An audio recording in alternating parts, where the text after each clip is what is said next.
Episode 11 of The Escape of the Seven starts where we left off, with the revelation that Matthew Lee is Lee Wiseau. Suddenly, Kang Ki-tak and his men enter and stand behind Matthew. Matthew Lee tells them everything he has done to spy on them and discover the truth about Demi's death through Tiki-taka. Ji Nemo goes to attack Ki-tak, but Do-hyuk stops him. They realize that the spy among them is Do-hyuk, and Matthew knows everything they have been up to. Do-hyuk furiously beats up Ji Nemo, asking him to reveal the truth behind the death of his mother and brother. He almost kills him, but Matthew Lee stops him. Matthew tells them about K killing Ji-man and gives them a choice to either work with him to bring down K or die in his hands. He shows them the information he has collected on them, including their deepest, most corrupt weaknesses. They ask for some time to think about it.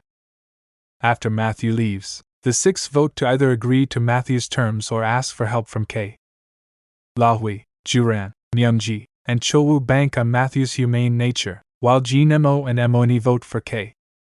The majority wins, and they decide to follow Matthew.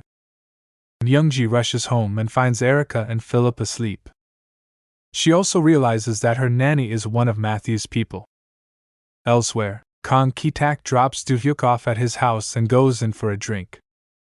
He asks Do-hyuk for help, looking into whether Peng-hee is Ji Nemo's woman and Hana is her biological daughter. Juran and Cho-woo are in a relationship, while Emoni's brothers continue to exploit Eugene's feelings for Kyung-soo. Matthew Lee's pawns start their mission. The first move is for Juran to get a job as Chairman Sim's nurse and mess up his heart health. Juran goes for an interview at Sungchan Group. Next, Cho-woo is to become the chairman's most trusted servant and completely take over his mind. He is to use Chairman Sim's grief over the murder of his wife and take over his mind by digging into his pain. Cho-woo pretends to be a monk and jumps in front of Chairman Sim's car as he drives from the temple and says he is trying to push a woman out of the way. No one else can see the crying woman with a knife stab in her chest, bleeding profusely. Cho-woo claims to push out of the way, but Chairman Sim gets curious. The other monks tell him that Monk Nam can see the future. Myungji's task is to target the Sungchan Group gallery, which they use to create their slush fund. Her mission is to steal the slush fund. She is to focus on stealing the key Director Sim carries around all the time, entering the VIP room, and switching out all the artworks with fake pieces. To succeed, she needs to gain Director Sim's trust. Meanwhile, Director Michelle arrives in the country and, during a press conference, reveals the title of the next Tiki-taka Studios project she is directing. The title is Dear D. She explains that the movie will tell the story of Bang Demi, who was sacrificed by large corporations and fake news 5 years ago. The audience is shocked, especially Ji Nemo, Lahui, Emoni, Eugene, and So-yeon, who are directly involved in the incident. Amidst the confusion, Matthew Lee announces he is getting engaged to Lahui. After the press conference, Emon goes after Do-hyuk and tries to seduce him to be on her side. Do-hyuk calls her a traitor who betrayed her best friend, leading to her death. He hates her because she made him give Demi the humiliating nickname, Bobble. Meanwhile, Kang Ki-tak confronts Matthew for announcing the engagement with Lahui. Matthew says the news will increase their stock prices, earning them enough money to go against Sungchan Group. Ki-tak thinks he is going too far, and Matthew wonders if Ki-tak still has feelings for Lahui. After the confrontation, they apologize to each other. Outside, Ki-tak sees Lahui, and in a flashback, the scene reveals he had something to do with her parents' murder. Emoni's mother comes to Tiki-taka to clear the air about the rumors about her.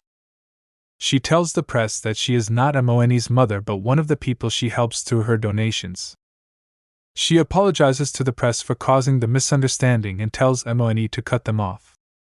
She will no longer depend on her and will take care of herself. Emoni's brothers are waiting outside Tiki-taka Studios, and they witness their mother standing up for Emoni. They run after her, and she tells them she will no longer allow them to harass their sister. Kyung-soo calls Eugene and asks for a role in Emoni's next project. Ji Nemo arrives in his office and finds it trashed by Ki-tak.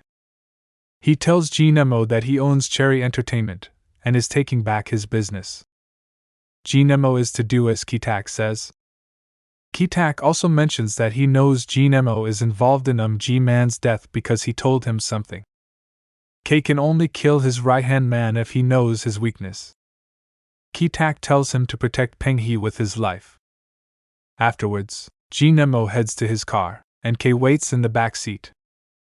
K chocks Nemo and tells him to follow Kong Kitak and report everything he does to him.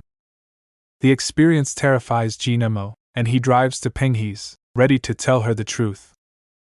Hana is Moeni's daughter, and her father is the only heir of Sungchan Group, Sim Jusuk.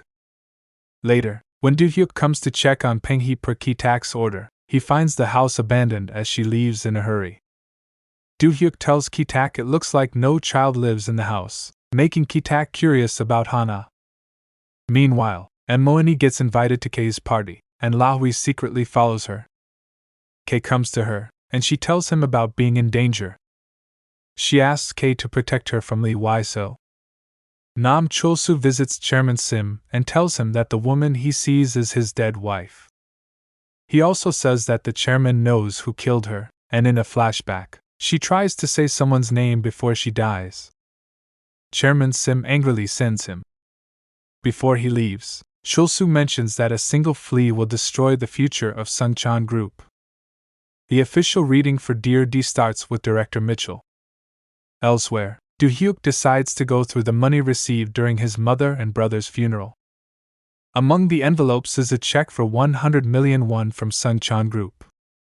Do-hyuk remembers bumping into possibly K during the funeral. Do-hyuk angrily storms into Sungchan Group and confronts Chairman Sim about his family's death. The chairman's assistant calls K to tell him Do-hyuk has made his move. He then apprehends Do-hyuk by dragging him and takes him to K. K tells the story of the relationship between him and Do-hyuk. They were born on the same day, but Do-hyuk is the chairman's son while he is the butler's son. K was sickly as an infant, and kept drifting in and out of consciousness. The doctors did not want to help him but concentrated on the chairman's son when all he had was a cold. The butler got furious and decided to switch the babies. On the day Jusuk was admitted to the university, he got into an accident and needed a blood transfusion. The secret that he is not the chairman's son was revealed that day.